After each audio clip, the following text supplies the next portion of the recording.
നമസ്തേ, ഞാൻ doctor Susan Joseph, consultant gynaecologist. മാസം തികയുന്നതിന് മുമ്പ്, അതായത് 37 ആഴ്ചയ്ക്ക് മുമ്പ് കുഞ്ഞിന് ചുറ്റുമുള്ള ഫ്ലൂയിഡ് ലീക്കാവുന്ന അവസ്ഥ, പ്രീറ്റേം പ്രിമച്യൂർ റപ്ചർ ഓഫ് മെംബ്രെയിൻ എന്ന് പറയുന്ന PPROM, ഈ അവസ്ഥയെക്കുറിച്ച് ഇന്ന് നമ്മൾ ഡിസ്കസ് ചെയ്യാം. എന്താണ് ഇതിൻ്റെ കോംപ്ലിക്കേഷൻസ്? ഇത് 37 ആഴ്ചയ്ക്ക് ശേഷം വെള്ളം പോകുന്ന അവസ്ഥ, PROM എന്നതിനെക്കുറിച്ച് നമ്മൾ നേരത്തെ വീഡിയോ ചെയ്തിട്ടുണ്ട്. അപ്പോൾ കുഞ്ഞ് കിടക്കുന്നത് ഒരു അമ്നിയോട്ടിക് സൈക്കിളാണ്. ആ മെംബ്രെയിൻ, ആ ഒരു കവർ, മെംബ്രെയിൻ കവർ, ഒരു പ്രൊട്ടക്റ്റീവ് കവർ കുഞ്ഞിനുണ്ട്. അപ്പോൾ കുഞ്ഞിന് ചുറ്റുമുള്ള ഈ ഫ്ലൂയിഡ് ലീക്കാവുകയാണ്. 37 ആഴ്ചയ്ക്ക് മുമ്പ് ലീക്കാകാനുള്ള കാരണം ചിലപ്പോൾ അതിന് മജോറിറ്റിയിലും യാതൊരു പ്രോബ്ലവും ചിലപ്പോൾ കാണണമെന്നില്ല. ചിലർക്ക് ഇൻഫെക്ഷൻസ് കൊണ്ടാവാം, ചിലർക്ക് വെള്ളം കൂടുതലാവുന്ന അവസ്ഥ, പോളിഹൈഡ്രാമ്നിയോസ്, അങ്ങനത്തെ ആ മെംബ്രെയിൻ സ്ട്രെച്ച് ചെയ്തിട്ടുള്ള പ്രോബ്ലം ഉണ്ടാവാം. അങ്ങനെ പല കാരണങ്ങളാവാം. ചിലർക്ക് വേറെ എന്തെങ്കിലും ഇൻഫെക്ഷൻസും ഒക്കെ കൊണ്ടും ഈ അമ്നിയോട്ടിക് മെംബ്രെയിൻ വീക്കാവുന്ന അവസ്ഥയിൽ ഇങ്ങനെ സംഭവിക്കാം.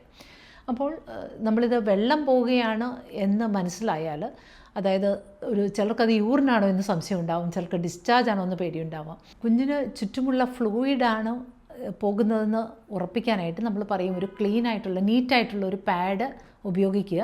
കുഞ്ഞിന് ചുറ്റുമുള്ള ഫ്ലൂയിഡ് ആണെങ്കിൽ യൂഷ്വലി ആ പാഡ് സോക്ഡ് ആവും, പക്ഷേ യൂറിൻ്റെ പോലുള്ള സ്മെൽ ഉണ്ടാവുകയില്ല. പക്ഷേ മെക്കോണിയം അല്ലെങ്കിൽ നമ്മൾ ഗ്രീനിഷ് അല്ലെങ്കിൽ ബ്രൗണിഷ് കളറിലുള്ള ഫ്ലൂയിഡൊക്കെ ആണെങ്കിൽ ചിലപ്പോൾ അത് മെക്കോണിയം പാസ് ചെയ്യുന്നതാവാം. അങ്ങനെയൊക്കെ സംശയിക്കുമ്പോൾ തീർച്ചയായിട്ടും ഡോക്ടറെ അടുത്ത് ചെല്ലണം. അപ്പം ഡോക്ടറെ അടുത്ത് ചെല്ലുമ്പോൾ നിങ്ങളുടെ ഹിസ്റ്ററി ചോദിക്കും. കാലക്കൂടെ ഒഴുകി പോകുന്ന പോലെയുള്ള ആ ഡെഫിനറ്റ് ഹിസ്റ്ററി ഉണ്ടായിരുന്നോ? അതുപോലെ നിങ്ങളെ എക്സാമിൻ ചെയ്യും. നിങ്ങളുടെ പൾസ് റേറ്റ്, നിങ്ങൾക്ക് എന്തെങ്കിലും ഇൻഫെക്ഷൻ്റേതായ സൈൻസ് ഉണ്ടോ, ടെമ്പറേച്ചറൊക്കെ ചെക്ക് ചെയ്ത് നോക്കും. നിങ്ങളുടെ ബ്ലഡ്, യൂറിന് നിങ്ങൾക്ക് ഉള്ളിൽ നിന്നൊരു സ്വാബ് എടുത്ത് പരിശോധിച്ച് നോക്കും. നിങ്ങളുടെ വയറ് പരിശോധിച്ച് നോക്കും. എന്തെങ്കിലും വേദന, ടെൻഡർനെസ്, ഇൻഫെക്ഷൻ്റേതായ സൈൻസ് ഉണ്ടോ. അതുപോലെ അൾട്രാസൗണ്ട് ചെയ്ത് നോക്കും. അൾട്രാസൗണ്ടിൽ ക്രോണിക്കായിട്ട്, അതായത് കുറേശ്ശെയുള്ള വെള്ളം പോവുകയാണെങ്കിൽ ചിലപ്പോൾ ആ ഫ്ലൂയിഡിൻ്റെ ചേഞ്ച് അൾട്രാസൗണ്ടിൽ അറിയണമെന്നില്ല. ഒട്ടും ഫ്ലൂയിഡ് ഇല്ലെങ്കിൽ നമുക്ക് മനസ്സിലാക്കും അത് ഫ്ലൂയിഡ് പോകുന്നതാണ്. പക്ഷേ ഫ്ലൂയിഡ് കണ്ടതുകൊണ്ട് മാത്രം വെള്ളം പോകുന്നില്ല എന്ന് നമുക്ക് പറയാൻ പറ്റില്ല.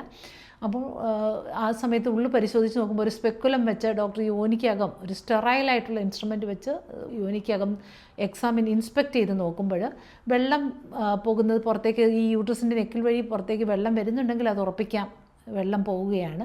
അല്ലെങ്കിൽ ഒരു പൂൾ ഓഫ് ഫ്ലൂയിഡ് ഈ യോനിയിൽ കിടക്കുന്നുണ്ടെങ്കിലും മനസ്സിലാക്കും അമ്നിയോട്ടിക് ഫ്ലൂയിഡ് ആണോ എന്ന് മനസ്സിലാകാം. യൂട്രസിൻ്റെ നെക്ക് ക്ലോസ്ഡ് ആണ്, ഫ്ലൂയിഡ് കാണുന്നില്ല, ലീക്കൊന്നും കാണുന്നില്ല എങ്കിൽ ഒരു പ്രത്യേക ടെസ്റ്റുകൾ വഴി ഈ ഫ്ലൂയിഡ് ആണോ എന്നറിയാനുള്ള ചില സ്ട്രിപ്പുകളുണ്ട്. അങ്ങനെ ചെയ്ത് നോക്കും. പക്ഷേ ഉള്ളു പരിശോധിക്കാറില്ല. സാധാരണ 37 ആഴ്ചയ്ക്ക് മുമ്പ് വെള്ളം പോയിട്ട് വന്നാൽ നമ്മൾ വജൈനൽ എക്സാമിനേഷൻ ചെയ്യാറില്ല. കാരണം അവർക്ക് കൂടുതൽ സമയം കൊടുക്കാറുണ്ട് നമുക്ക് പ്രസവത്തിന് വേണ്ടി. അപ്പോൾ കൂടുതൽ സമയം വെയിറ്റ് ചെയ്യുമ്പോൾ ഇൻഫെക്ഷൻസ് ഉണ്ടാവാതിരിക്കാനാണ് നമ്മൾ ഉള്ളു പരിശോധിക്കാത്തത്. വേദനയോ അങ്ങനെയൊന്നുമില്ല, വെള്ളം പോകുന്ന മാത്രം ഹിസ്റ്ററി, ടേം ആവാത്തവരിൽ ഉള്ളു പരിശോധന അവോയ്ഡ് ചെയ്യാറുണ്ട്.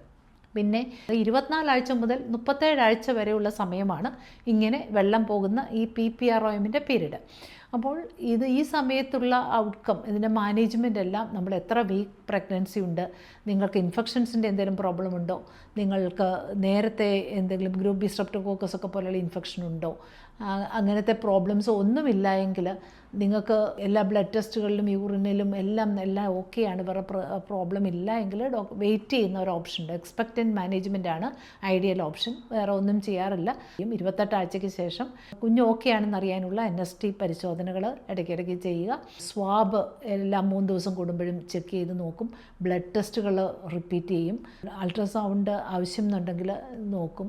അപ്പോൾ നിങ്ങളുടെ വയറ് എക്സാമിൻ ചെയ്ത് നോക്കും. വയറിലൊക്കെ നോക്കിയിട്ട് അങ്ങനെ വേദനയുടെയോ അങ്ങനെയുള്ള സൈൻസോ ഒന്നുമില്ല എങ്കിൽ നമുക്ക് വെയിറ്റ് ചെയ്ത് നോക്കും. അപ്പോൾ വേറെ കോംപ്ലിക്കേഷൻസ് ഒന്നും ഇല്ലാത്തവരിൽ 37 ആഴ്ച വരെയും വെയിറ്റ് ചെയ്യാം എന്നാണ് ഇപ്പോൾ ഗൈഡ് ലൈൻസ് പറയുക. പക്ഷേ എന്തെങ്കിലും ഇൻഫെക്ഷൻസിൻ്റെ പ്രോബ്ലമോ എന്തെങ്കിലും ഉണ്ടെങ്കിൽ നമ്മളതനുസരിച്ച് നേരത്തെ പ്രസവിപ്പിക്കേണ്ടി വരും. അപ്പോൾ ഈ വെയിറ്റ് ചെയ്യുന്ന സമയത്ത് ആ വെള്ളം പോകുന്ന ഇതായിട്ട് നമ്മൾ ഡോക്ടറെ സമീപിക്കുമ്പോൾ ആൻറ്റിബയോട്ടിക്സ് തരും. സാധാരണഗതിയിൽ ഗുളിക ഓറലി കഴിക്കുന്ന ടാബ്ലറ്റ് ഒരു 10 ദിവസത്തേക്കിന് തരാറുണ്ട്. ചിലപ്പോൾ ഇഞ്ചെക്ഷൻസ് വേണ്ടി വരും. പിന്നെ നമ്മളുടെ ആ ടൈം പീരീഡ് അനുസരിച്ച് എത്ര വീക്കിലാണ് നമ്മൾ ഈ വെള്ളം പോയി ചെല്ലുന്നതനുസരിച്ചാണ് മാനേജ്മെൻറ്റ്. ചിലർക്ക് മഗ്നീഷ്യം സൾഫേറ്റ് എന്നുള്ള ഇഞ്ചക്ഷൻ കുഞ്ഞിന് ബ്രെയിൻ ഡെവലപ്മെൻറ്റ് നന്നാവാൻ, സെറിബ്രൽ പാൾസി പോലെയുള്ള പ്രോബ്ലംസൊക്കെ അവോയ്ഡ് ചെയ്യാനായിട്ട് 30 ആഴ്ചയ്ക്ക് മുമ്പാണെങ്കിൽ നമ്മൾ മഗ്നീഷ്യം സൾഫേറ്റ് കൊടുക്കും.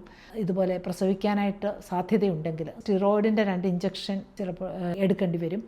ആൻറ്റിബയോട്ടിക്സ്, സ്റ്റിറോയിഡ്, മഗ്നീഷ്യം സൾഫേറ്റ്, ഇങ്ങനെയുള്ള പല ഇഞ്ചക്ഷൻസ് ചിലപ്പോൾ നമ്മളുടെ ടൈം പീരീഡും വീക്കിലാണ് പ്രസവിപ്പിക്കേണ്ടത് എന്നതിനെയൊക്കെ തീരുമാനിച്ച് ഡോക്ടർ നിങ്ങൾക്ക് തരും. അപ്പോൾ അതെല്ലാം ബേബിയുടെ പ്രൊട്ടക്ഷനും നിങ്ങളുടെ പ്രൊട്ടക്ഷനും വേണ്ടിയാണ്. പക്ഷേ 24 ആഴ്ചയ്ക്ക് മുമ്പ് വെള്ളം പോവുകയാണെങ്കിൽ അങ്ങനെയുള്ളവർക്ക് സാധാരണ നമ്മൾ ആ പ്രഗ്നൻസി ടെർമിനേറ്റ് ചെയ്യുകയാണ് ചെയ്യുക. കാരണം 24 വീക്സിന് മുമ്പ് നമ്മൾ ആ കുഞ്ഞിൻ്റെ ഒരു വയബിലിറ്റി, കുഞ്ഞിനെ കിട്ടാനുള്ള സാധ്യത വളരെ കുറവായതിനാലാണ് യൂഷ്വലി ഒരു 22-23 വീക്സൊക്കെ ഉള്ളപ്പോൾ സാധാരണ വെള്ളം പോയാൽ അത് നിങ്ങളുടെ ഡോക്ടറും നിങ്ങളുമായിട്ട് ഡിസ്കസ് ചെയ്തിട്ടാണ് അതിനെക്കുറിച്ച് ഡിസൈഡ് ചെയ്യുക. കാരണം കുഞ്ഞിന് കോംപ്ലിക്കേഷൻസ് വരാനുള്ള സാധ്യതയൊക്കെ വളരെ കൂടുതലാണ്. പിന്നെ ശ്രദ്ധിക്കാനുള്ളത്, ഇപ്പം നിങ്ങൾക്ക് 28 വീക്സിൽ ഒക്കെ ആയിട്ട് നിങ്ങൾ വെള്ളം പോയിട്ട് നിങ്ങൾക്ക് പ്രസവത്തിൻ്റേതായ ഒരു സൈൻ കാണുകയാണെങ്കിൽ ആ കുഞ്ഞ് പുറത്ത് വരുമ്പോൾ ഏകദേശം 28 വീക്സിൽ 1 കിലോയുടെ വെയിറ്റൊക്കെ ഉണ്ടാവുകയുള്ളൂ. ആ വെയിറ്റുള്ള കുഞ്ഞിനെ ആ നഴ്സറിയിൽ, ആ NICUവിൽ, ആ NICUവിൻ്റെ ഫെസിലിറ്റിയിൽ ഈ കുഞ്ഞിനെ കെയർ ചെയ്യാനുള്ള സൗകര്യങ്ങളില്ല എങ്കിൽ തീർച്ചയായിട്ടും ഒരു ലെവൽ 3 NICU ഉള്ള സെറ്റപ്പിലേക്ക് നിങ്ങളെ റെഫർ ചെയ്യും. കുഞ്ഞിന് ഡെലിവറിക്ക് ശേഷം പോകുന്നതിനേക്കാളും വളരെ എക്സ്ട്രീമായിട്ടുള്ള ഈ പ്രിമച്യൂർ സമയത്ത്, പ്രിമച്യൂരിറ്റിയുടെ വീക്സിലാണെങ്കിൽ നമ്മൾ ആ സൗകര്യമുള്ള ഹോസ്പിറ്റലിലേക്ക് അമ്മയെ റെഫർ ചെയ്യുന്നതാണ് നല്ലത്, ഡെലിവറി കഴിഞ്ഞ് കുഞ്ഞിനെ വിടുന്നതിനേക്കാളിലും. കാരണം ഇൻ യൂട്രോ ട്രാൻസ്ഫറാണ് ഡെലിവറി കഴിഞ്ഞ് ഉടനെ തന്നെ കുഞ്ഞിന് ഏറ്റവും ബെസ്റ്റായിട്ടുള്ള കെയർ നൽകാനായിട്ട് നല്ലത്. പക്ഷേ ഒരു 32 വീക്സൊക്കെ കഴിഞ്ഞിട്ട് സാധാരണഗതിയിൽ 2 കിലോ ഒക്കെ ആയി കഴിയുമ്പോൾ യൂഷ്വലി വലിയ പ്രോബ്ലം ഉണ്ടാവില്ല. അപ്പോൾ തീർച്ചയായിട്ടും നിങ്ങളുടെ ഡോക്ടർ നിങ്ങളോട് ആ NICU അവിടുത്തെ സെറ്റപ്പിനെ കുറിച്ചും എത്ര വീക്സ് മുതലാണ് ഇവിടെ കുഞ്ഞിനെ കിട്ടാനുള്ള സാധ്യതയും കുഞ്ഞിന് ഒരു നല്ല ഔട്ട്കമ്മിന് ഏറ്റവും ബെസ്റ്റ് സെൻറ്ററിൽ അതനുസരിച്ചുള്ള കെയർ നിങ്ങൾക്ക് ഡോക്ടർ തന്നുള്ളൂ. 3% ആളുകളിലെ സാധാരണ ഈ PPROM കാണാറുള്ളൂ. അതായത് ഈ മാസം തികയുന്നതിന് മുമ്പുള്ള ഈ വെള്ളം പോവുക. അത് തന്നെയാണ് ഒരു 30 മുതൽ 40% പ്രീടേം ഡെലിവറിയുടെ ഒരു മെയിൻ കോസും ഈ ഇതുപോലെ ഡേറ്റ് ആകുന്നതിന് മുമ്പുള്ള വെള്ളം പോകലാണ്. കൂടുതൽ വെയിറ്റ് ചെയ്യുമ്പോൾ അതനുസരിച്ച് അമ്മയ്ക്ക് ഇൻഫെക്ഷൻസിൻ്റെ സാധ്യതയുണ്ട്. പിന്നെ യൂട്രസിൻ്റെ നെക്കൊക്കെ ഓപ്പൺ ആണെങ്കിൽ ഇതുപോലെ കോഡൊക്കെ ചാടി വരാനുള്ള സാധ്യത, പെട്ടെന്ന് ലീക്കാണെങ്കിൽ ചിലപ്പോൾ, അതുപോലെ തന്നെ ഈ അബ്രപ്ഷൻ, പ്ലാസൻ്റ വിട്ടുപോകാനുള്ള സാധ്യത, അങ്ങനത്തെ ഇതൊക്കെ ഇതിൻ്റെ കോംപ്ലിക്കേഷൻസാണ്. ഇതൊക്കെ വളരെ റെയറാണ്. നിങ്ങളെ ഡോക്ടർ തീർച്ചയായിട്ടും മോണിറ്റർ ചെയ്തുകൊണ്ടാണിരിക്കുക. ആ തക്ക സമയത്ത് നിങ്ങൾക്കും നിങ്ങളുടെ കുഞ്ഞിനും ഏറ്റവും ഒരു ബെസ്റ്റ് ഔട്ട്കം ലഭിക്കത്തക്ക വിധം നിങ്ങളെ അതിനുവേണ്ടി ഡോക്ടർ നിങ്ങൾക്ക് വേണ്ടി ആ കാര്യങ്ങളെല്ലാം ചെയ്തുകൊള്ളും. അപ്പോൾ നിങ്ങൾക്ക് ഈ പ്രീടേം പ്രിമച്യൂർ റപ്ചർ ഓഫ് മെംബ്രെയിൻ എന്നുള്ള ഈ അവസ്ഥയെക്കുറിച്ച് മനസ്സിലായെന്ന് വിശ്വസിക്കുന്നു. നന്ദി, നമസ്കാരം.